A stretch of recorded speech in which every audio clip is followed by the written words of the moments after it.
everybody. Welcome to another tantalizing edition of Taking Sides, along with Saxon and Zack. I'm Zach Borland. I let him try it once, just so everybody knows. I let him try opening the show. You know what? Just the thing is I feel like Saxon does a lot of the talking, so I'm trying to balance it out a little bit so you get to hear my beautiful voice some more. Anyway, so we're going to start off talking about the Pirates today, and they're in the midst of a 5-game losing streak.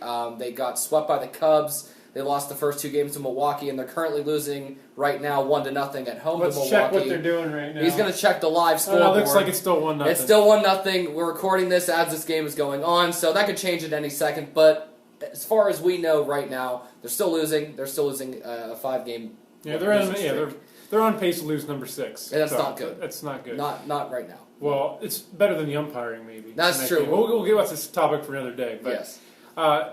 Garrett Cole, I guess, is the most up-to-date news. Breaking news.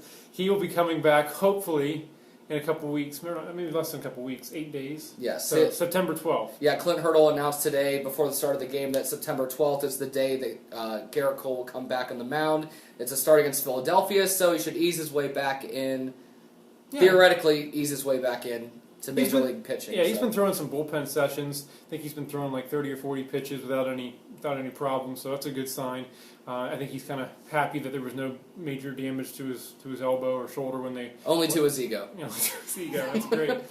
Well, the sad thing about the return of Garrett Cole on the 12th is that nobody's going to watch it because, you know what? It's Monday Night Football. It's Monday Night Football! And the Pittsburgh Steelers will be back in action, and the games will count. Finally. And they'll be taking on the Redskins. So that's going to be the big topic here on the 12th. What do you think of the Steelers' chances going into this year? I think the Steelers this year, with their offense being, I think, the best in the league, they have the best skill positions with Roethlisberger and Brown and Bell after his suspension's over. And even while he's out, D'Angelo Williams is a great, serviceable backup running back. So I think they have a very good chance. They also acquired a cornerback from the Browns this week. Justin Gilbert. Mm-hmm. If you guys remember him, I believe he was a first-round pick a few years ago out of Oklahoma State.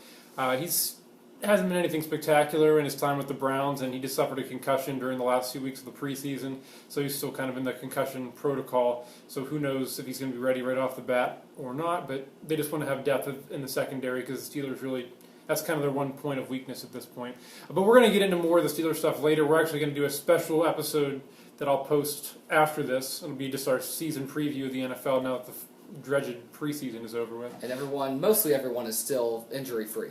Yeah, so that's great news for the Steelers. Sorry, Tony Romo, you're not one of them. Yeah, the Steelers are lucky so far. Other than the suspensions, I mean, they're not Mark Sanchez going to the Cowboys. That's true. Well, what do we talk about next? College football? Yeah, let's talk about college football. So Pitt and Penn State, both of our local teams, came away with victories in Week 1. We don't count West Virginia. We don't count West Virginia. No, they're not in Pennsylvania. Sorry, no. But Pittsburgh did defeat Villanova 28-7. Nathan Peterman had a good game. James Conner came back from after his cancer scare, had 2 touchdowns, 1 rushing, 1 receiving, so a good start to the season. Yeah, and Penn State, 20-point winners as well, 33-13 was the final score. Yep. I kind of anticipated seeing some rough edges from the offense, and that's what we saw.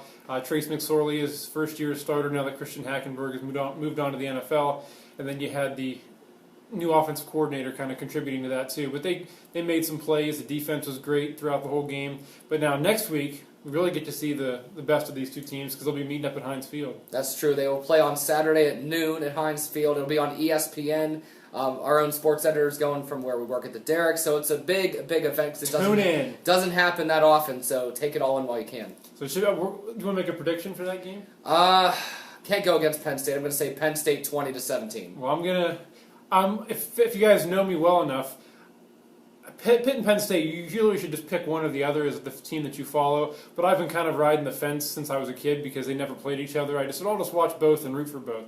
Well, now I'm kind of forced to make a pick. I've always been a more Penn State football supporter than a Pitt basketball supporter. But this week, I have a feeling it's going to be Pitt coming up with the upset at home. I have that feeling. I don't know why. It's just kind of my gut. Sometimes you have to go with your gut. Yeah, almost all the time you have to go with your gut. That's right. All right, well, we're going to go ahead and end this episode, and we're going to go ahead and start working on another episode with our 2016 NFL preview. So don't miss that. We'll be right back.